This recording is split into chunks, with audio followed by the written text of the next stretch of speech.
నిన్ను ఎవరికీ హాని చేయమనట్లేదు. జస్ట్ నిజం చెప్పమంటున్నాను అంతే. నువ్వు చెప్పే నిజం వల్ల నిషాకి శిక్ష పడుతుంది, అంతే కదా? తప్పు చేసిన వాళ్ళకి శిక్ష పడడంలో తప్పు లేదు. ఏవండి, నేను ముందే చెప్పాను కదా, నిషా వల్ల నాకు ఎలాంటి హాని జరగలేదు. ఈ యాక్సిడెంట్కి తనకి సంబంధం లేదు. ఇక ఆ విషయం వదిలేయండి. నిన్ను ఇబ్బంది పెట్టడానికి ప్రయత్నించిన వాళ్ళ మీద ఇంత కన్సర్న్ చూపించడం తప్పు షా. ఏవండి, నిషాకి నా మీద కోపం ఉండొచ్చు, కానీ నన్ను చంపేంత కోపం అయితే తనకు ఉండుండదు. ఇది అనుకోకుండా జరిగిన ప్రమాదం. ఇక ఈ విషయం గురించి వదిలేయండి. ఉషా, నువ్వెంత దాచిపెడుతున్నా ఏం జరిగిందో నేను ఊహించగలను. ఆ నిషా ఏం చేసిందో నేను కనిపెడతాను. ఇదంతా ఈజీగా వదిలిపెట్టను.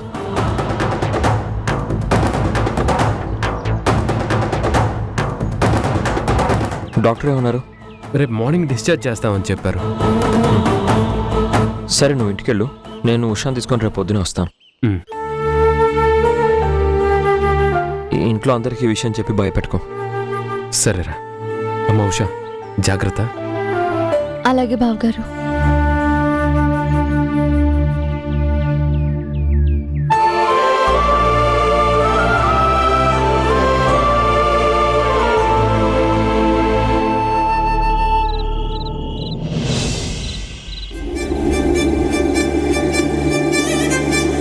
ఇది చేసిన పిచ్చి పని వల్ల అందరం జైళ్ల చుట్టూ కోర్టుల చుట్టూ తిరగాల్సిన పరిస్థితి ఏర్పడుతుంది.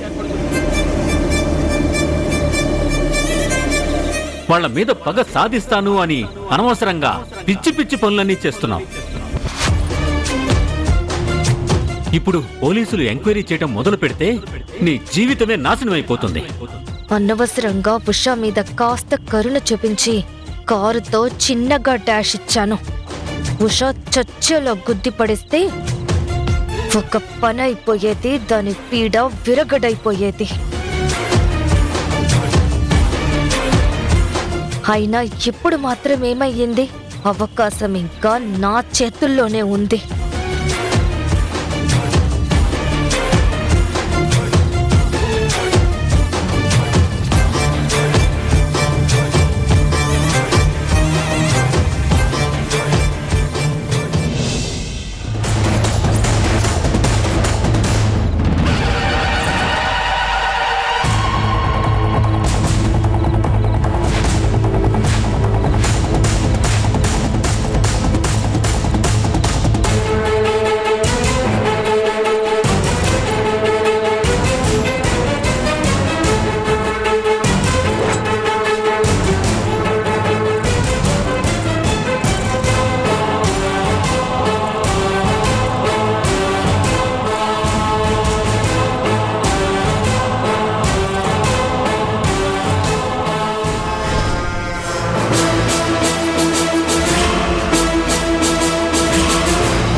ఉషా, నిన్ను కిరణ్ని నాశనం చేయడానికి మా అమ్మ ప్లాన్స్ మా అమ్మ వేసుకుంటోంది.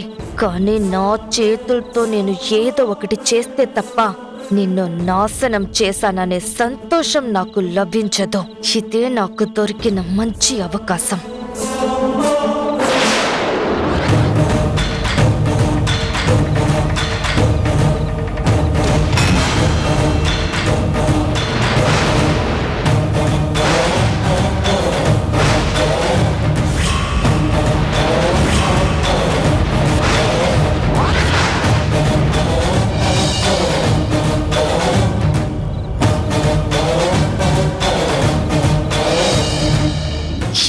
రోజులుగా నీ మీద పెంచుకున్న పగ ఈ రోజు తీరబోతుంది ఉషా.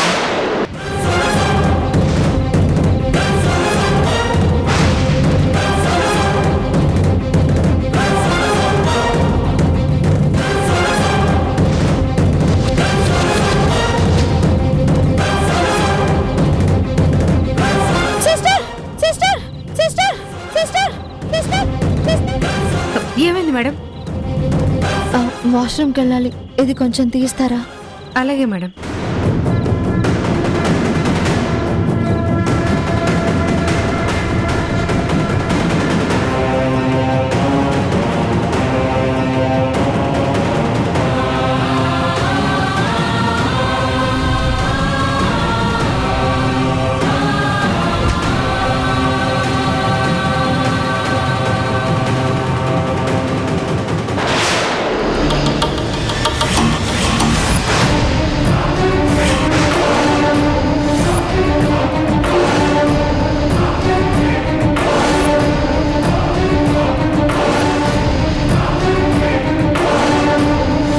ఇదేంటి, ఫ్రూట్స్ కట్ చేసే కత్తి కింద పడుంది?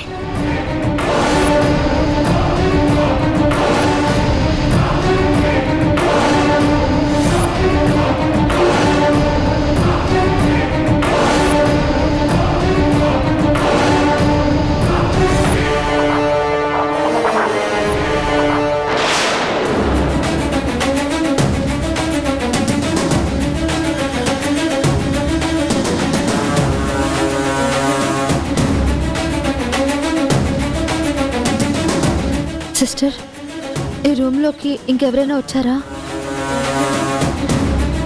ఎవరూ రాలేదండి.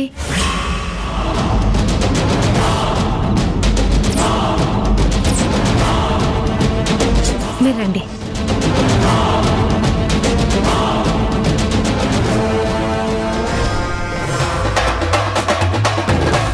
ఈ రోజుతో ఈ ఉషా పీడ విరగడైపోతుందనుకున్నాను. దాన్ని శాశ్వతంగా పైలోకానికి పంపించేద్దాం అనుకున్నాను. కానీ దాని టైం బాగుండి బ్రతికిపోయింది.